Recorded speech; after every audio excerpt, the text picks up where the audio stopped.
Magandang araw po sa inyong lahat. Dustin New isiniwalat na ang label nila ni Bianca De Vera ngayon. Alamin po natin lahat yan dito sa ating video.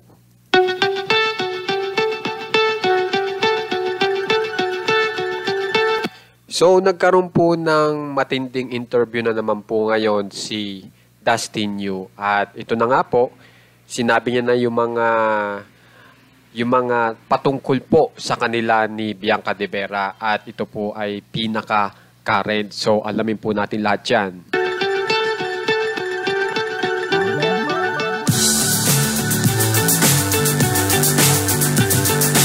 So, ibigay ko po sa inyo yung unang-una niyang sinabi patungkol sa kanila ni Bianca De Vera.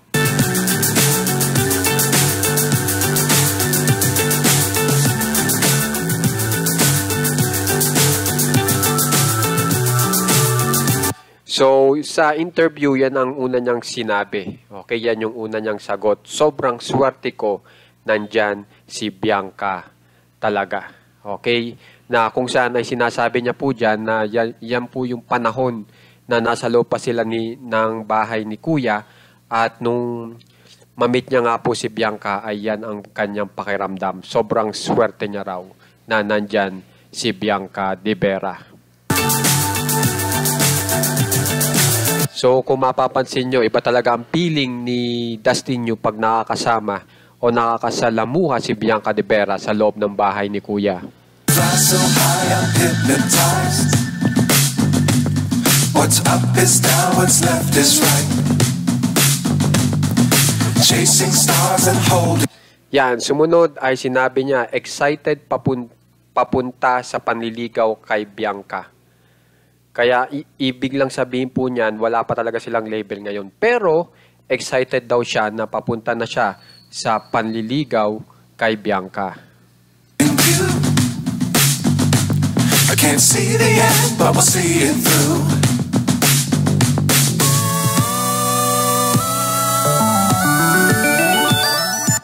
Yan, sabi niya, sobrang happy being with Bianca. Okay, maswerte na ang feeling niya, sobrang happy pa siya kapag kasama niya si Bianca De Vera.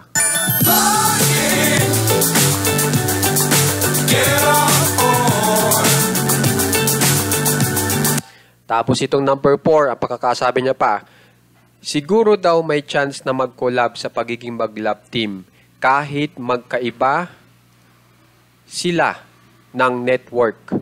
Kasi kaya daw may pag-asa daw silang maging mag-love team kasi yan ang pangyayari sa PBB, di ba? Nag-collab po. So kahit magkaiba sila ng network ni Bianca De Vera, napakalaking porsyento na magkasama sila at maging mag-love team.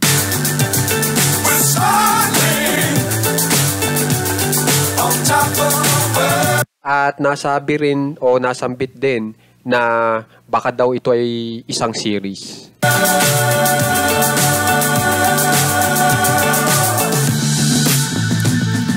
Dangerous times, don't fly too high. So kung mapapansin nyo dito sa number 5, ang pagkakasabi ni Dustin New, super rare na makakita ng tao na tulad ni Bianca. So, di ko na rin sasayangin iyon. So, isipin nyo ganyan ang paningin ni Dustin New para kay Bianca De Vera. Super rare. At ang sinabi niya pa dito, so, di ko na rin sasayangin iyon. So, ang ibig sabihin niya, di niya sasayangin ang opportunity na mas mapalapit kay Bianca De Vera.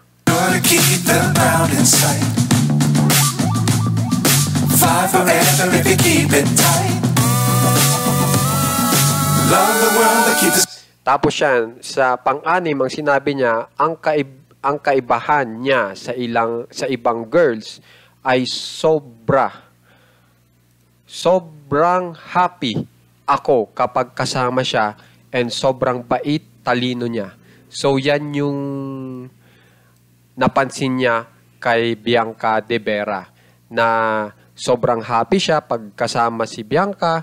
Tapos, sobrang bait daw ni Bianca. Tapos, sobrang talino pa. Sky on your mind.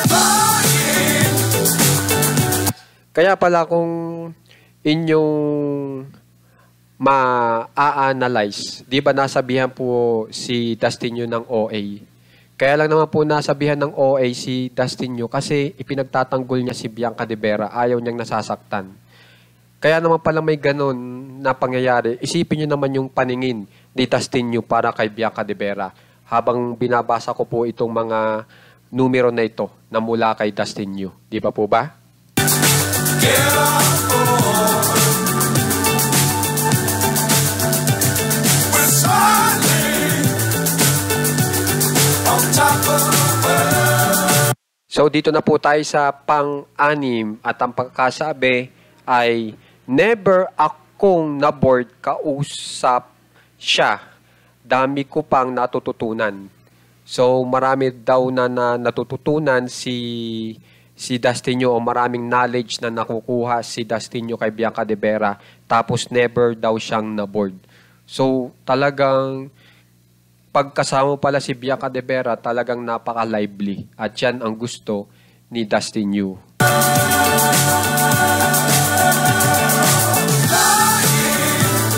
At ito po yung pinakamaganda sa number 7. Ang pagkakasabi, nababalanse niya ako. Seryoso ako. Siya kahit seryoso, may tawanan pa rin. So yan pala ang the best din na si Bianca De Vera ang nakakapagbalanse kay Dustin Yu.